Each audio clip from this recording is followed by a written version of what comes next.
संसद का अधिवेशन शुरू होने वाला होता है, उसकी पूर्व संध्या पर कोई न कोई एक शगुफा छेड़ा जाता है, कभी न्यूयॉर्क टाइम्स से तो कभी किसी से, कभी किसी से, और उसके बाद संसद को चलने नहीं दिया जाता। और अंत में निकलता क्या है कि टाइम टाइम फिस होता है मामला, और वो सुप्रीम कोर्ट भी जाता है, वहां भी वो खारिज होता है। लेकिन ये अपने उद्देश्य में सफल हो जाते हैं क्योंकि संसद नहीं चलने दी हमने। ये खेल हो रहे हैं। अभी आपने देखा होगा पिछली संसद के समय क्या हुआ था।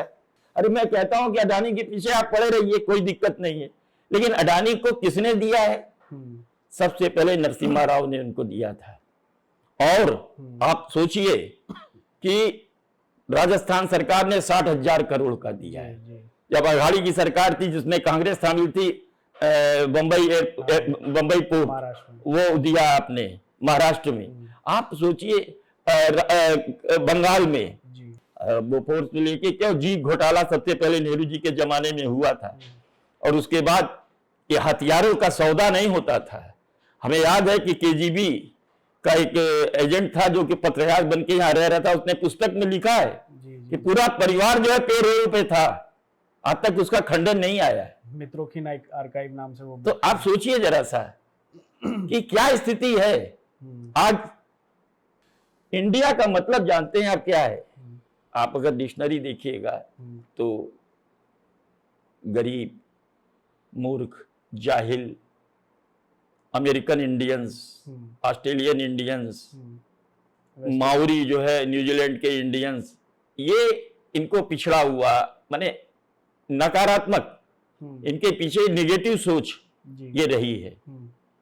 और हमें याद है कि मेगास्थनीज ने सबसे पहले 2300 साल पहले मेगास्थनीज ने, आज आप जाके देखिए उस प्रयोगशाला के बाहर, जानते हैं कौन सी मूर्ति लगी है? नटराज की लगी सर लेबोरेटरी में। सर आप सोचिए जरा सा कि विज्ञान ने भी इसको स्वीकार किया है, भगवान शंकर को, शिव को, यही सब कुछ है।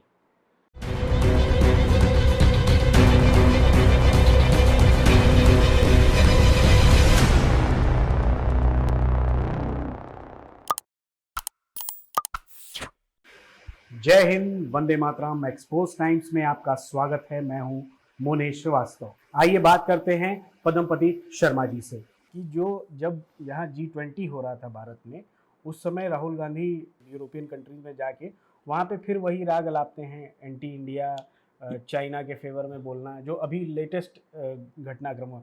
एक तो ये चीज़ सर, इस पर आप अपना वक्तव्य दीजिएगा।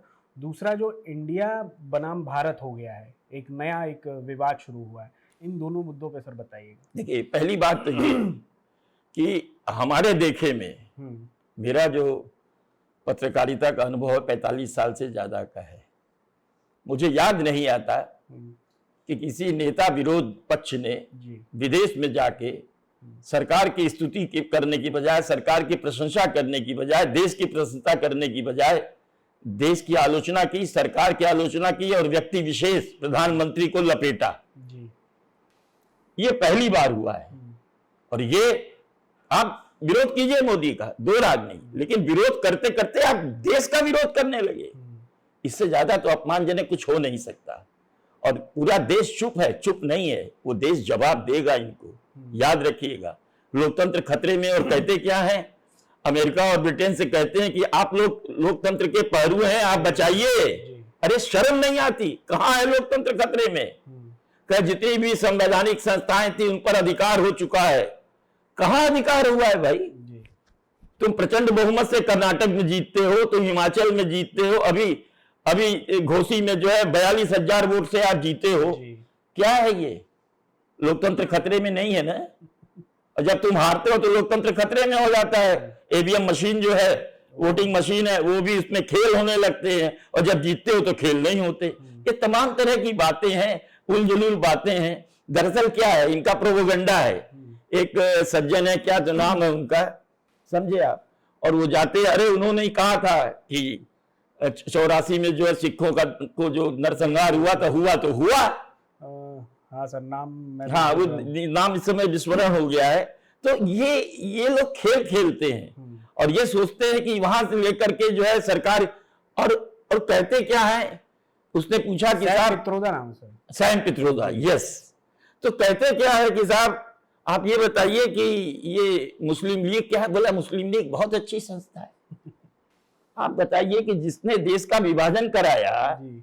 वो बहुत अच्छी संस्था है, और हिंदुत्व जो है वो और आप जब चुनाव आता है तब ऊपर से जनेऊ डाल लेते हैं और कहते क्या है अपने को कि हम तो कौल गोत्र है हमारा, क्या है, कौन गोत्र है? दत्तात्रेय गोत्र है, कौल ब्राह्मण है। तुम कहां से हो ब्राह्मण? एक मुसलमान पिता फिरोज अहमद, फिरोज खान, यस। और उनके जो उनकी माँ जो थी वो पारसी थी, लेकिन कलमा पढ़ने के बाद वो भी मुसलमान हो गई। तो और फिरोज खान गांधी हो गए, और गांधी होने के बाद जो है सो वो पूरा का पूरा परिवार अब गांधी अपने को कहलाने लगा। माँ तुम्हारी ईसाई। आप देखिए जॉर्ज सोरोस की आपने बात की, वो बुढ़ा जो है वो उसका एक ही काम है कि जहां अच्छा लोकतंत्र चल रहा है उसका विरोध करो, और पैसे जो फंड आया है ना, ये टूल किट है, और ये टूल किट के ये प्रमुख है, मुखिया है, और ये देते हैं। आपने एक गौर किया होगा, देश ने एक गौर किया होगा, दर्शकों आपने भी देखा होगा कि जब जब इधर करीब साल 1.5 साल से जब जब संसद का अधिवेशन शुरू होने वाला होता है, उसकी पूर्व संध्या पर कोई न कोई एक शगुफा छेड़ा जाता है, कभी न्यूयॉर्क टाइम्स से, तो कभी किसी से, कभी किसी से, और उसके बाद संसद को चलने नहीं दिया जाता, और अंत में निकलता क्या है कि टाइम फिस होता है मामला, और वो सुप्रीम कोर्ट भी जाता है, वहां भी वो खारिज होता है। लेकिन ये अपने उद्देश्य में सफल हो जाते हैं क्योंकि संसद नहीं चलने दी हमने। ये खेल हो रहे हैं। अभी आपने देखा होगा पिछली संसद के समय क्या हुआ था, मणिपुर को ले आए, मणिपुर पर बहस होनी चाहिए। एक दिन पहले वो वीडियो जारी किया जाता है, 3 मई का वीडियो जो है एक दिन पहले जारी होता है। क्या साजिश है? देखिए देश क्या देख नहीं रहा, अंधा है क्या कि आप किस तरह खेल खेल रहे हैं? अगर कोई पॉजिटिव खबर आती है विदेश में तो ये कोई बात नहीं, ये तो इन्होंने अपनी बनाई है, ये तो इनका अपना है, फंडा है, एनडीए का फंडा है। लेकिन अगर विरोध में आई तो चाहे उसकी कोई हैसियत हो, अडानी के पीछे पड़े हुए हैं। अरे मैं कहता हूं कि अडानी के पीछे आप पड़े रहिए, कोई दिक्कत नहीं है, लेकिन अडानी को किसने दिया है? सबसे पहले नरसिम्हा राव ने उनको दिया था। और आप सोचिए कि राजस्थान सरकार ने 60,000 करोड़ का दिया है। जब अघाड़ी की सरकार थी जिसमें कांग्रेस शामिल थी, बंबई पोर्ट वो दिया आपने महाराष्ट्र में। आप सोचिए बंगाल में जब ममता दीदी तो नाराज हो गई थी जब अडानी का मुद्दा उन्होंने उठाया था, समझे ना? तो पंजाब में हर जगह तो आप अगर मान लीजिए अडानी चोर है, मान लीजिए अडानी जो है को मोदी जो प्रेफर करे, तो आपने ये कॉन्ट्रैक्ट रद्द क्यों नहीं किए? क्यों नहीं रद्द किया आपने? लेकिन दिक्कत क्या है? बस मैंने कहा ना, इनकी दुकानें बंद हो चुकी हैं। ये कमीशन खोर थे, बोफोर्स से लेके क्या जीप घोटाला सबसे पहले नेहरू जी के जमाने में हुआ था, और उसके बाद ये हथियारों का सौदा नहीं होता था। हमें याद है कि केजीबी का एक एजेंट था जो कि पत्रकार बन के यहाँ रह रहा था, उसने पुस्तक में लिखा है कि पूरा परिवार जो है पेरोल पे था, आज तक उसका खंडन नहीं आया है। मित्रों नाइक आर्काइव नाम से वो। तो आप सोचिए जरा सा कि क्या स्थिति है। आज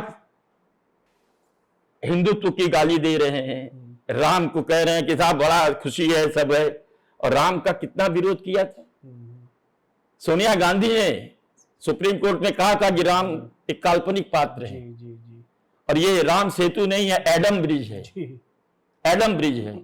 जबकि नासा ने सैटेलाइट के माध्यम से दिखा दिया कि एडम ब्रिज नहीं है, 5,000 और 7,000 साल पहले का है ये, इसकी मिट्टी और इसकी बालू ये बता रही है।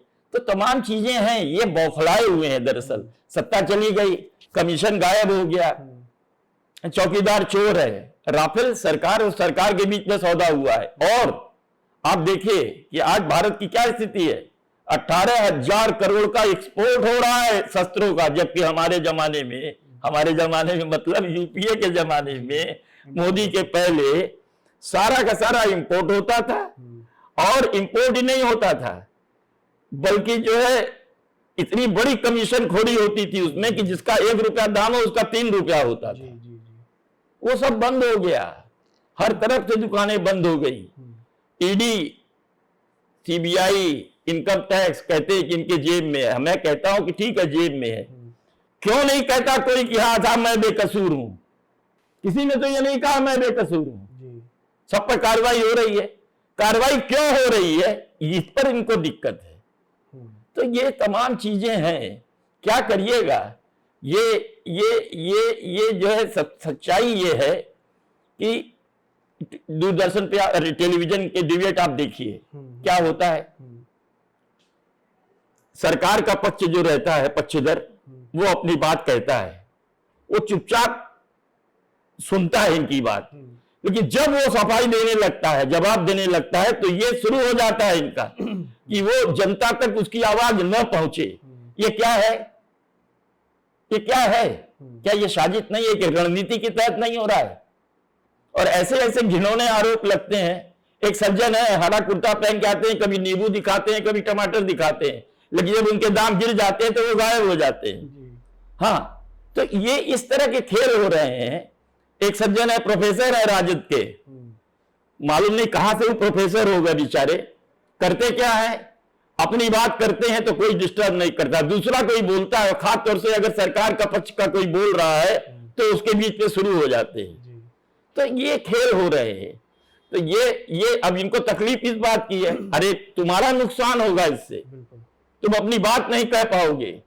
अब हो क्या रहा है, अब इनके जो क्या बोलते हैं राजनीतिक विश्लेषक के नाम से जो आ करके ये बोलेंगे, इनका कोई प्रवक्ता होगा नहीं, तो प्रवक्ता नहीं होगा तो ठीक है, भोगिए।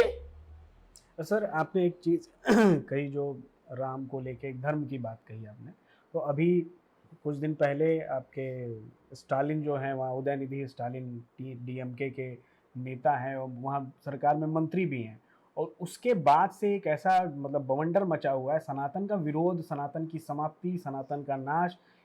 एक तो ये उन्मूलन का जो ये थॉट आया है, ये क्यों आया है? क्योंकि ये भारत में पिछले 1000 साल से देखें तो सनातन को नाश करने के लिए, भारत को बर्बाद करने के लिए तमाम विदेशी ताकतें आती रही हैं, लेकिन ये भारत में ही पनप गए हैं। और उस पार्टी या उस गठबंधन से जुड़े लोग हैं जो अपने आप को इंडिया कहना चाह रही हैं।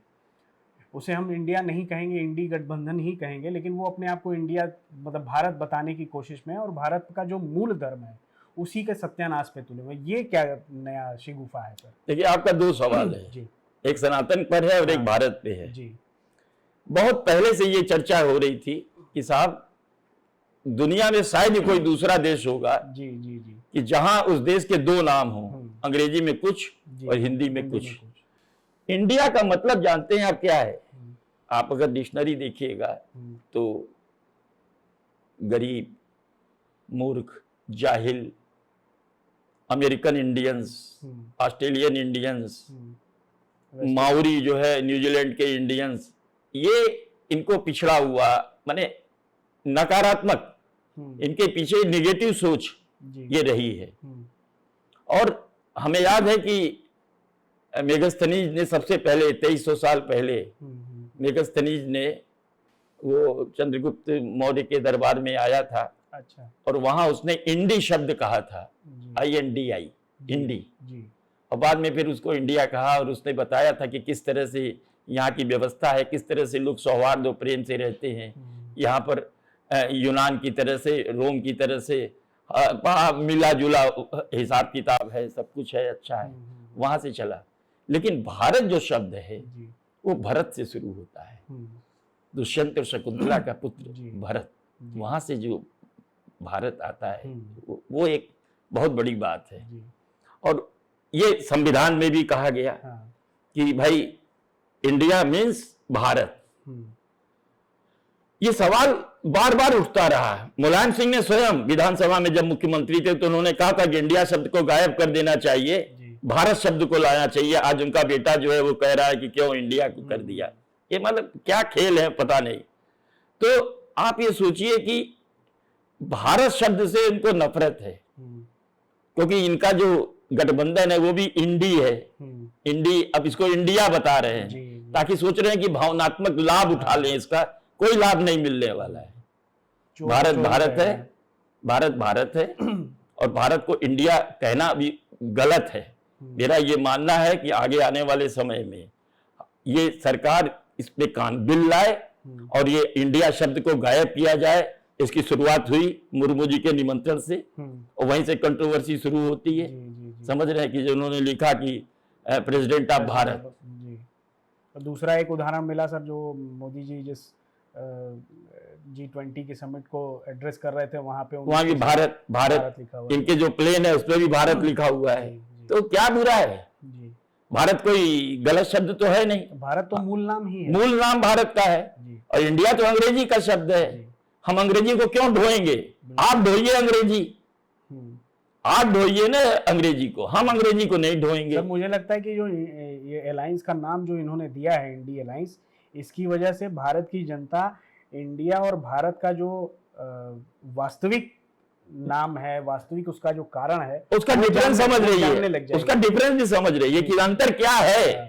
इंडिया में और भारत में। मुझे याद है ऑस्ट्रेलिया में 70s 80s की बात है, ईवान गुलागांग ऑस्ट्रेलिया की थी, वो जीती थी तो पहली वो रेड इंडियन थी कि जिसने कि जो है विंबलडन की महिला एकल जीता था उसने। तो उस समय भी ये चर्चा हुई थी, आई थी। तो दरअसल ये इंडिया शब्द ही असभ्यता का प्रतीक है भाई। इसको आप क्यों जोड़ते हैं भारत के साथ? जी। भारत को भारत रहने दीजिए, चाहे अंग्रेजी में हो चाहे हिंदी में हो। भारत, भारत से भारत, मैं तो ये मानता हूं। तो ये इसका कोई मायने नहीं है और ये विरोध जो है इनका फिजूल है, केवल अपने लिए है। कह रहे हैं क्या कि हमने इंडिया, अरे इंडिया तो तुम गलत बोल रहे हो। इंडी है, अलायंस है, जी फिर इंडिया अलायंस कैसे है? डबल अलायंस क्यों हो जाएगा? जी जी। आप ये सोचिए ना। तो खैर इसका कोई मतलब नहीं है। मैं नहीं समझता कि ये कोई बहुत तूल पकड़ेगा और देश समझता है, देश समझता है, वो जानता है कि भारत ही सबसे स्वाभाविक नैसर्गिक देश की टाइटल है। जी जी। सर सनातन पे दूसरा जो- सनातन का है। देखिए सनातन को असल में वो मूर्ख है और आपने देखा होगा कि जो बयान दिया उसने वो एक्सटेम्पोर नहीं दिया था, वो एक पढ़ कागज में लिखा हुआ था, उसको पढ़ रहा था वो। जी। चूंकि परिवारवाद है, करुणानिधि है, उन्होंने वो मरे तो स्टालिन हो गए और स्टालिन के बाद उदयनिधि। उदयनिधि हो गए, उदयनिधि के बाद इनका लड़का हो जाएगा। जैसे कि और चुनाव हो रहा है, लालू यादव हुए तो राबड़ी हुई तो तेजस्वी हुए और तेजस्वी की औलाद पैदा होगी तो वो हो जाएगा। वंशवाद चलता है। मुलायम सिंह हुए, मुलायम सिंह के बाद ये हुए। तो ये खेल हो रहे हैं। जी ये पूरे परिवारवाद है इस देश में। तो ये परिवारवाद के चक्कर में चाहे वो मूर्ख हो चाहे वो अज्ञानी हो, लेकिन वो है भाई, हम बाप है हमारा और हमने डीएमके बनाया है जी। तो हम सब कुछ हैं। ठीक है, होइए आप। इनको पता भी नहीं कि सनातन शब्द का माने ही शाश्वत है, अजर है, अमर है, जिसका अंत नहीं हो सकता, वो सनातन है। और सनातन, मैं आपको बहुत बड़ी बात बताने जा रहा हूं और ये मैंने किताबों से नहीं लिए, ये अपने अनुभव से जाना है मैंने। सनातन 1000 साल लाख साल नहीं है। सनातन तो सृष्टि के जन्म के साथ है। जब बिग बैंग हुआ जी 2012, शायद 4 मार्च था कि 2012 में बिग बैंग हुआ था, इसको स्विट्जरलैंड में जब आजमाया गया था। तो उसके पहले जो है विज्ञान कहता था कि ईश्वर कोई नाम की सत्ता नहीं होती, वो ईश्वर को मानते नहीं थे विज्ञान। लेकिन हमारे सत्येंद्र बोस ने ये कहा कि नहीं, अगर ईश्वर की सत्ता नहीं है तो ये बिग बैंग क्या चीज है, ये अरबों खरबों साल से सोई हुई सृष्टि जागी कैसे। तब उनको समझ में आया, तब उन्होंने बोसोन थ्योरी इस आधार पर जो है ये लिया। 50 लाख करोड़ का वो बहुत बड़ा प्रोजेक्ट है, इससे 1500 वैज्ञानिक काम कर रहे हैं, हमारे भारत के भी 200-300 लोग हैं। जी जी। तो जब वो बिग बैंग हुआ तब देखा उन्होंने कि 2 छोटे बिंदु जी। ऐसे टकराते हैं और अरबों खरबों आकाश गंगाओं का जन्म होता है और सृष्टि जो है जाग जाती है। और उसकी गणना भी हमारे भारत ने की थी, कितने अरब कितने करोड़, या आप पूरा आंकड़ा देख सकते हैं। आप सोचिए कि उनको समझ में आया कि कोई एक शक्ति है और वो शक्ति क्या है कि जब हम टकराते हैं तो सृष्टि का जन्म होता है। आप मनुष्य को देख लीजिए, जानवर को देख लीजिए, पक्षी को देख लीजिए, पेड़ को देख लीजिए, इवन कि खेत में भी जब हल डालते हैं और बीज डालते हैं तब फसल होती है। इसको पकड़ा कितने सबसे पहले? इसको सबसे पहले पकड़ा सनातन धर्म ने। सनातन धर्म, आप ये सोचिए कि सभ्यता के क्रमिक विकास के साथ पैदा होता है। करोड़ों अरबों साल तक बारिश होती है, जब सूर्य से छटका ये ग्रह, एक चंद्रमा हुआ और एक भारत, ये पृथ्वी हुई, धरती हुई। और हुआ क्या कि पानी बरसने के बाद जब थमा तो काई हुई। पहला जो जीव हुआ वो काई होता है, और काई के बाद होती है मछली। हमारा पहला अवतार कौन सा है? मत्स्य अवतार। उसके बाद कछुआ आता है, कच्छप अवतार होता है। उसके बाद बारह आता है, बारह अवतार होता है। उसके बाद नरसिंह अवतार होता है, आधा पुरुष आधा जानवर। उसके बाद वामन अवतार होता है, छोटे कद के। उसके बाद मर्यादा पुरुषोत्तम, संपूर्ण पुरुष। और उसके पश्चात सोडक कला अवतार, राज राजेश्वर भगवान कृष्ण। किसने सोचा था? आदम हुआ नहीं है कि अचानक आदम हुआ आ गए। मछली, कछुआ, बारह, नरसिंह, ये इसके साथ साथ आए हैं। और ये सनातन ने पकड़ा। सनातन ने दूसरी चीज क्या पकड़ी? सनातन ने पकड़ा कि कोई एक है जो सृष्टि का रचयिता है, और उसके साथ एक योग माया है। आपने शिव को देखा होगा। शिव क्या है? शिव एक लिंग के रूप में है, और माता पार्वती साथ में। हम इनकी पूजा करते हैं, इन्हीं की पूजा करते हैं ना। शंकर और पार्वती तो एक साथ है ना। और यही असल में सृष्टि के जन्मदाता है। क्यों? क्योंकि आप देखिए हमारे यहाँ सनातन धर्म में तमाम अवतार होते हैं। ये अवतरित होते हैं, इनका निर्वाण होता है। भोलेनाथ भगवान शंकर तो अजन्मे हैं, इनका जन्म को कोई नहीं जानता, तो इनके निर्वाण का सवाल ही नहीं, क्योंकि यही इन्होंने तो सृष्टि का रचन किया है। और ये बात विज्ञान भी समझ गया। आज आप जाके देखिए उस प्रयोगशाला के बाहर, जानते हैं कौन सी मूर्ति लगी है? नटराज की लगी, सन लैबोरेटरी में। सर आप सोचिए जरा सा कि विज्ञान ने भी इसको स्वीकार किया है, भगवान शंकर को, शिव को, यही सब कुछ है। तो और आप जो है उसको खत्म कर देंगे। अरे कितने आए कितने गए, ये सनातन धर्म है, ये अमिट है, ये अमर है, ये अजर है, ये शाश्वत है, ये कभी खत्म नहीं हो सकता। पहले हिंदुत्व की क्या गया? अच्छा, अब है क्या? खेल क्या हो रहा है? खेल ये हो रहा है कि समाज को जातियों में बांट दो, जातियों में बांटो। हमारे यहाँ वर्णाश्रम थे। वर्णाश्रम जातिवाद नहीं था, वर्ण के आधार पर कार्य था। जो कार्य कर रहे उसके आधार पर था। उसको इन्होंने दूसरे ढंग से देखा। शूद्र कहा गया, फलाना, ये ढिमाका। तो बुराई हो सकती है, देखिए बुराई की आप आलोचना कीजिए, लेकिन हम ये ना भूले कि जितना सुधार, जितना जिसको कहते हैं कि रिनेसा सनातन धर्म में होता है, उतना किसी भी पंथ में नहीं होता। धर्म तो एक है सनातन, बाकी तो सब राजनीतिक विचारधाराएं हैं। जितने भी अन्य आप धर्मों को आप देखिए कि वो राजनीतिक विचारधारा है, वो कोई भी जो है धर्म नहीं है। धर्म तो हमें सुमार्ग पर ले जाता है, और ये नहीं कहता कि अगर तुम हमारे धर्म में नहीं हो तो तुम्हें जीने का हक नहीं है। ऐसा कभी कोई हमारे यहाँ नहीं कहा जाता। हमारे यहाँ सहिष्णुता, सर्वधर्म समभाव, ये एक परंपरा है, और यही सनातनी परंपरा है। और आज हुआ क्या कि जाति के बंधन टूट गए। मोदी के आगमन के बाद लोगों ने ये माना कि जातियों ने बड़ा नुकसान किया है। और सच्चाई ये है कि जो सही मायने में प्रतिनिधित्व मिलना था वो इस एनडीए सरकार ने, देखिए मैं कोई प्रवक्ता नहीं हूं उनका, लेकिन मैंने बहुत करीब से देखा है, आपने भी देखा है, दुनिया ने देखा है कि जो विकास हुए हैं, जिस तरह से ये विकास की सहस्त्र धारा बही है, ऐसा आज तक मैंने पहले कभी जीवन में नहीं देखा था। और जो ऊपर के स्तर पर ईमानदारी आई है उसको भी बताने की जरूरत है। आज 50 करोड़ जो है जनधन खाते हैं। आज देश का प्रत्येक बालिग जो है वो बैंक खाता धारक है, और जो विकास का पैसा है वो 99% नहीं, 100% जो है वो उसके पास पहुंच रहा है जिसका वो हकदार है। तो आप, और नए नए डेवलपमेंट लगातार हो रहा है। आप यूपीआई को देख लीजिए, जब यूपीआई शुरू हुआ तो यही चिदम्बरम बहुत बड़े वित्त मंत्री हैं, कहे अरे भारत में तो निरक्षरता है और ये कहां सफल होगा।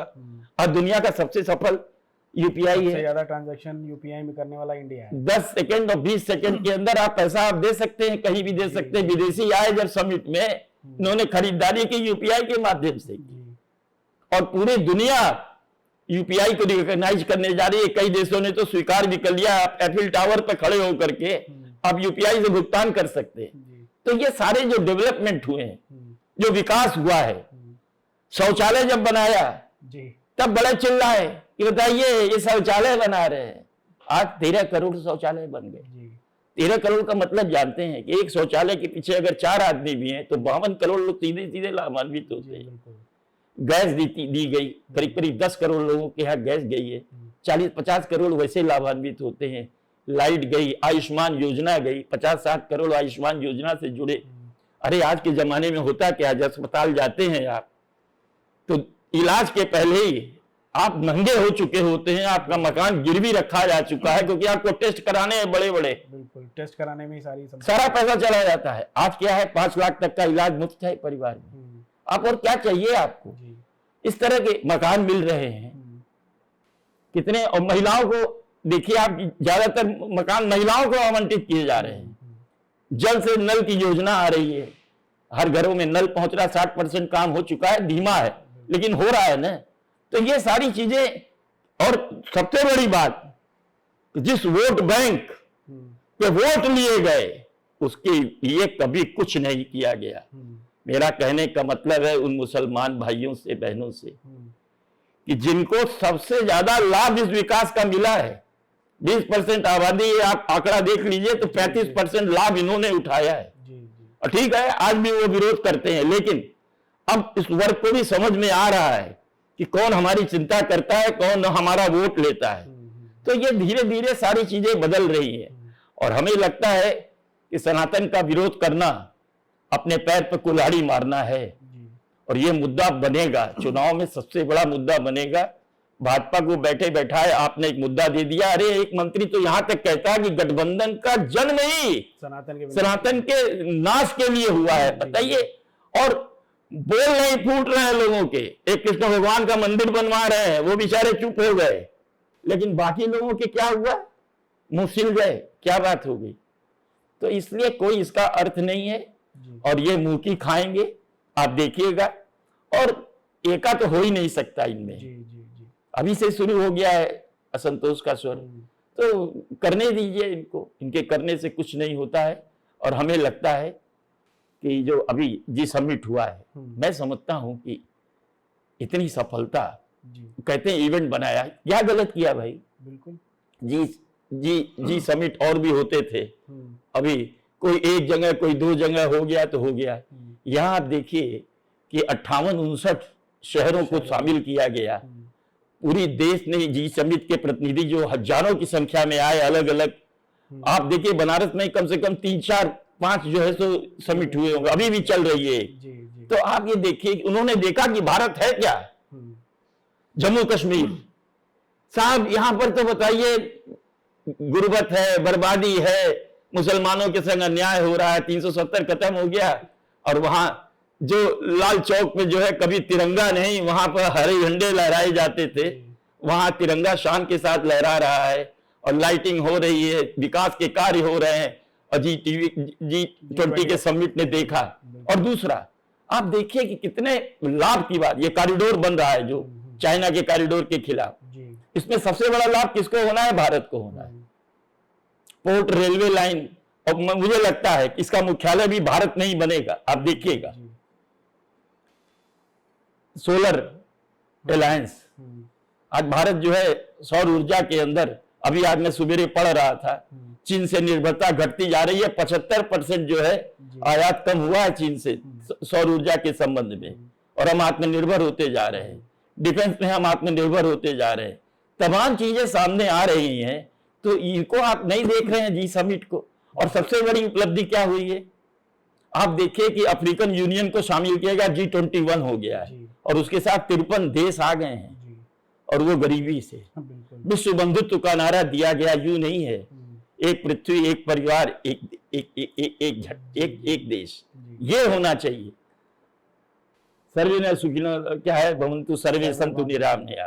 तो ये जो शब्द है, ये हमारे सनातन का ही शब्द है, जिसको लेकर के वो समूल नाश कर रहे हैं। उनका नाश हो जाएगा, सनातन का नाश कभी नहीं होने का है। यही मेरा अंतिम वाक्य है जी। बहुत बहुत धन्यवाद सर, आपने इतनी सारी बातें और हर मुद्दे पे आपने अपनी वो राय दी है जो जनता को शायद पता नहीं होगी, या उस तक उतना सोच नहीं पा रहे हैं हम लोग। तो हमने बात की श्री पद्मपति शर्मा जी से, और खेल पत्रकारिता में 45 सालों का अनुभव लेते हुए आप राजनीति पे इतनी अच्छी जानकारी रखते हैं, ये हम लोगों के लिए एक बड़ी बात है। और हमारे हर सवाल का जवाब आपने पूरे तर्क के साथ दिया है, जो हमारी जनता समझेगी। तो बने रहिए एक्सपोज टाइम्स के साथ। अगली बार फिर मुलाकात करेंगे पद्मपति सर से, नमस्कार। फिर किसी विषय पे बात करेंगे। तब तक के लिए धन्यवाद, नमस्कार, जय हिंद।